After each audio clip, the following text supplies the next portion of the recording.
Hello everyone, welcome to skill IQ. Skill IQ में आपका स्वागत है। तो हम लोग बात कर रहे थे हमारे इडियम्स एंड फ्रेजेस के प्रैक्टिस सेट्स की, और यहाँ तक हम जो है नाइन्थ जो प्रैक्टिस सेट है हमारा वहाँ तक कंप्लीट कर चुके हैं। इस प्रैक्टिस सेट में हम बात करेंगे, या इस वीडियो में हम बात करेंगे 10th जो हमारा प्रैक्टिस सेट है उसकी। ठीक है, तो चलिए बिना किसी देरी के स्टार्ट करते हैं। तो यहाँ पे डायरेक्शन देखते हैं। सबसे पहले 1 से 5 क्वेश्चन तक जो है मोस्ट अप्रोप्रिएट ऑप्शन को ढूंढना है जो एक्सप्लेन करता हो करेक्ट मीनिंग को, जो भी ईडियम हमें दे रखा है। मतलब हमें ईडियम दे रखा है, उसके मीनिंग्स दे रखे हैं, जो भी बेस्ट एक्सप्रेशन होगी उस मीनिंग की, ईडियम की मीनिंग के रूप में उसको हमने चूज़ करना है। राइट, ओके, चलो देखते हैं। Head and shoulder above. Head and shoulder above का मतलब क्या होता है? हेड एंड शोल्डर का मतलब ये होता है कि जब भी किसी भी चीज़ की हेड एंड शोल्डर की बात की जाती है तो उसकी सबसे बेहतरी की बात की जाती है, सबसे बेहतरी की बात की जाती है वहाँ पे। ओके, सबसे बेस्ट वो चीज़ है, किसी चीज़ का सबसे बेस्ट पार्ट या सबसे बेस्ट जो उसका परफॉर्मेंस है, जिस भी तरीके से आप देखना चाहो, जिस भी एंगल से आप उसको देखना चाहो, उसकी बेहतरी के रूप में उसको जो है उस समय पे जाना जाता है। ठीक है, तो इन्फीरियर, एक्साइटेड या सुपीरियर या फिर डिवोटेड। तो सुपीरियर आपका यहाँ पे सही आंसर रहेगा। ओके, उसके बाद नेक्स्ट क्वेश्चन है to lick the dust. To lick the dust का मतलब होता है किसी की पाँव की धूल चाटना, चापलूसी करना भी कहीं ना कहीं आप इसको बोल सकते हो। ठीक है, ओके, तो इसका मतलब क्या होगा? To accept defeat, to swim in the deep water, to think over difficult problem, या फिर वेरी क्लमजी। क्लमजी तो आप इसको शायद नहीं बोल पाओगे, क्योंकि ये क्लमजी नहीं, क्लमजी एक अलग चीज़ होती है, भद्दापन एक अलग चीज़ होती है। आपने है ना डिफ़ीट एक्सेप्ट कर ली है और उसके चरणों में रहने के लिए स्वीकार कर लिया है। ठीक है, बाकी तो जो है बात अलग ही होगी। ठीक है, क्लमजी ही आपको थोड़ा परेशान करने वाला ऑप्शन यहाँ पे देखने को मिल रहा है। ओके, ठीक है, उसके बाद आपको देखने को मिलता है नेक्स्ट जो हमारा क्वेश्चन रहेगा वो कुछ इस तरीके का रहेगा। थर्ड क्वेश्चन ये क्या है? Note have the ghost of a chance. Note have the ghost of a chance, इसका मतलब क्या होता है? इसका मतलब ये होता है कि जब भी हम सफलता को प्राप्त करने की कोशिश करते हैं या सक्सेस की जब हम बात करते हैं तो हमारे पास है ना बहुत कम चांसेस हैं, या ना के बराबर चांसेस हैं। ठीक है, ना के बराबर चांसेस हैं हमारे सफल होने के। इस ईडियम का ये मतलब यहाँ पे निकलता है। Note have the ghost of a chance, note having a slightest chance, note having difficulty in feeling, note having even small amount of fear, या फिर नोट हैविंग एनी होप। तो यहाँ पे है ना दो तीन जो आपके दो ऑप्शंस जो है ना बड़े स्ट्रॉन्ग ऑप्शन आपको यहाँ पे देखने को मिल रहे हैं। नोट हैविंग एनी होप, अब कोई उम्मीद नहीं है, तो ये तो किसी भी सेंस में जा सकता है कि अब कोई उम्मीद यहाँ पे नहीं बची, तो इस तरीके की चीज़ यहाँ पे देखी जा सकती है कि अब तो कोई उम्मीद ही नहीं बची। एक यहाँ पे है नोट हैविंग स्लाइटेस्ट चांस, अब यहाँ पे 0 के बराबर चांस आपका हो गया है, तो ये स्ट्रॉन्ग ऑप्शन नहीं हो सकता। ऑप्शन नंबर ए आपका स्ट्रॉन्ग रहेगा। अच्छा, एक यहाँ पे एक ये ऑप्शन है not having even small amount of fear, ये तो बात ही नहीं है। और डिफ़िकल्टी तो वैसे ही होगी जब आपने आपको जो सफल होने के चांसेस जो है ना वो जब बहुत कम हो गए हैं तो वहाँ पे आपको डिफ़िकल्टी तो वैसे ही फील होगी। लेकिन ये वाला जो चौथा जो ऑप्शन था ना, फोर्थ ऑप्शन जो है, ये थोड़ा सा कंफ्यूज कर सकता है, लेकिन हमारा आंसर क्या रहेगा? फर्स्ट रहेगा, क्योंकि स्लाइटेस्ट चांस भी यहाँ पे नहीं है। नेक्स्ट क्वेश्चन है round peg in a square hole. Round peg in a square hole का मतलब क्या होता है? इसका मतलब होता है कि एक ऐसा व्यक्ति जो किसी स्पेशल सिचुएशन में, जो किसी स्पेशल सिचुएशन में फिट जो है नहीं बैठ सकता। राइट, स्पेशल सिचुएशन में फिट नहीं बैठ सकता, किसी विशेष परिस्थिति में अनुपयुक्त होना। ठीक है, अनफिट होना। ओके, अब ये देखो round peg in a square hole, untrustworthy, in unpleasant situation, invalid, या फिर मिसफिट। मिसफिट यहाँ पे सही आंसर होगा इसका। एक मतलब ऐसे भी समझ सकते हैं, मान लो ये एक ऐसी जगह है जहाँ पे जो होल है ये होल है राउंड, राइट। अब इसमें हमें जो है फिट करना है एक स्टिक को, राइट। और वो स्टिक क्या है, वो स्टिक है कुछ इस तरीके की, रेक्टेंगल टाइप की। तो क्या हम इसके अंदर फिट कर पाएंगे इसको? तो ये इसके लिए मिसफिट रहेगा, ओके, या अनफिट रहेगा। मिसफिट कहोगे यहाँ पे इस प्रकार की सिचुएशन में, राइट। उसके बाद अगर हमें यहाँ पे फिट करना है तो राउंड स्टिक को ही हमें यहाँ पे लेना पड़ेगा, और वो भी इसके साइज़ की होनी चाहिए, राइट। ओके, इस तरीके से हम इसको समझ सकते हैं। नेक्स्ट है to turn over the new leaf. To turn over the new leaf का मतलब होता है कि बहुत सारी चीज़ हैं, सिचुएशंस ओट गई, मेरे खिलाफ गई, लेकिन अब मुझे है ना शुरुआत करनी है बिल्कुल शुरू से। बिल्कुल शुरू से मुझे शुरू करना है चीज़ों को, और बिल्कुल जीरो से हमने चीज़ को स्टार्ट करना है, और फिर मुझे आगे चलना है ज़िंदगी में।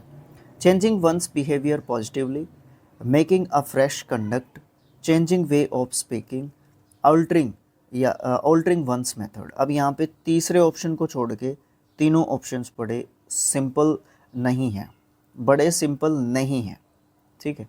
देखो, किसी का व्यवहार चेंज करना वो भी पॉजिटिवली सबसे स्ट्रॉन्ग ऑप्शन है, मुझे ऐसा लगता है, राइट। लेकिन हम इसको भी नहीं छोड़ सकते कि कोई फ्रेश कंडक्ट करना चाहता है चीज़ों को, शुरू से शुरू ही तो कर रहा है यहाँ पे भी चीज़ों को, लेकिन किसी के बिहेवियर को पॉजिटिवली चेंज कर रहे हैं।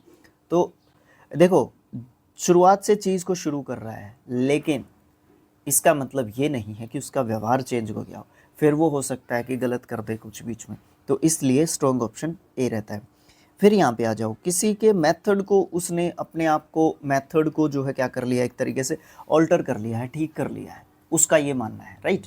लेकिन ये ज़रूरी नहीं है कि उसने मेथड को चेंज कर लिया है या ठीक कर लिया है तो उसके कारण उसका जो सिस्टम है वो पूरा चेंज हो जाए। लेकिन बिहेवियर जब उसने चेंज कर लिया है या पॉजिटिव कर लिया है तो उसके कारण जो है नई शुरुआत जब हम दोबारा से करते हैं तो उससे है ना ज़्यादा फ्रूटफुल जो रिज़ल्ट्स हैं वो ज़्यादा देखने को हमें मिल सकते हैं, right.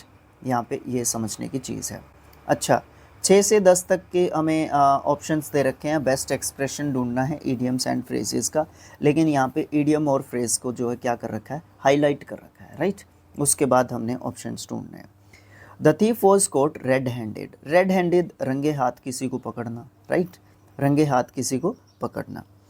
On the red tape, in the very act of committing the theft, after being a warning with blood on his hands। तो यहाँ पे रेड हैंडेड का मतलब रंगे हाथों किसी को पकड़ना, राइट। ऑन द यहाँ पे आपका आंसर जो है आपको क्या देखने को मिलेगा, in the very act of committing the theft.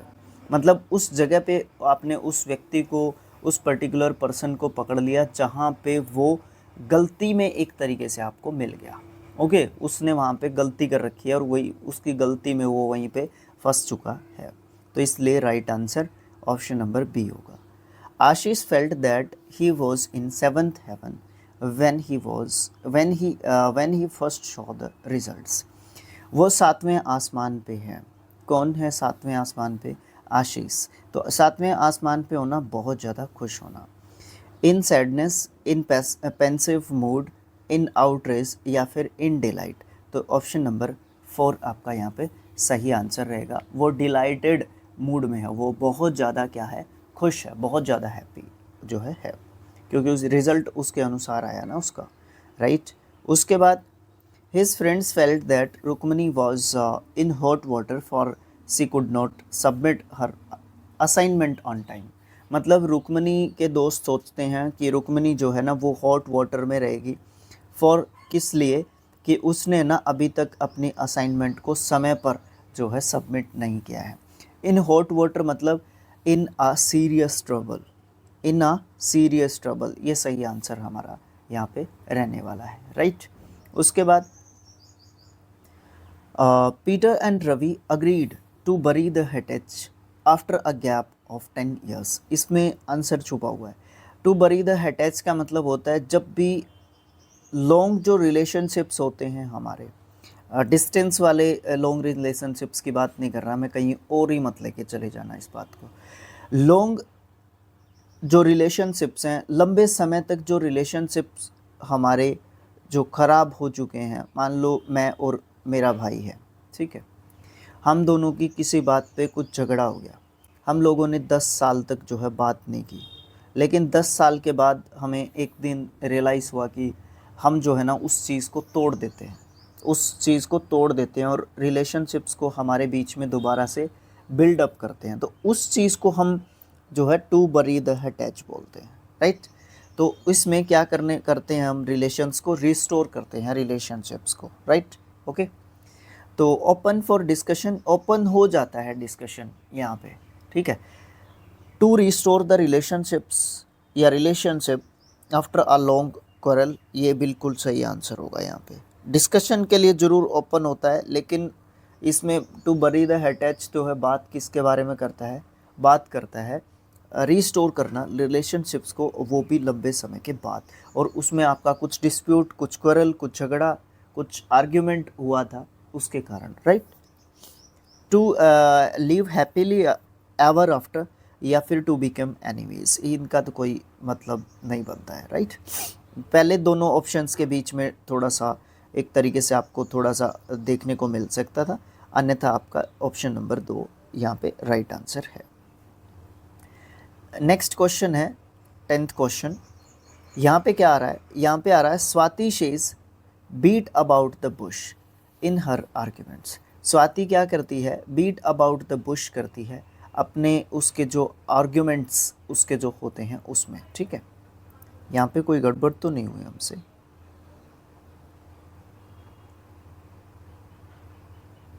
ठीक है, ठीक है, कोई दिक्कत नहीं है। मैंने सोचा कि कोई क्वेश्चन छोड़ दिया हम लोगों ने। Swati always beats about the bush in her arguments. Swati है ना हमेशा करती है बीट अबाउट द बुश उसके आर्ग्यूमेंट्स में। बीट अबाउट द बुश मतलब जो टू द पॉइंट जो बात होती है ना, उसको ना करके वैसे ही गोल गोल घुमा रही है, ठीक है। तो टॉक टू द पॉइंट ये एंटोनियम हो सकता है मीनिंग के रूप में। To talk about the bush तो यहाँ पे बात ही नहीं हो रही। Speak like hunters around the bush, ये बात ही नहीं हो रही। ऑप्शन नंबर 3 आपका यहाँ पे बच गया। To go about something in a round about way, मतलब आप जो है सही मुद्दे की बात ना करके आप वैसे ही बातों को गोल गोल एक तरीके से घुमा रहे हो, ठीक है। तो उसको हम क्या कह सकते हैं, उसको हम to go about something in a round about way जो है बोल सकते हैं, राइट। ओके, इस प्रकार से हमारा practice set number 10th complete हो जाता है। ओके, टोटल हमारे प्रैक्टिस सेट कितने हैं, 16, जिसमें से आपके 10 कंप्लीट हो चुके हैं, बाकी रिमेनिंग 6 हैं। जैसे ही वो कंप्लीट हो जाएंगे एक वीडियो आपको मैराथन के रूप में मिल जाएगा, राइट।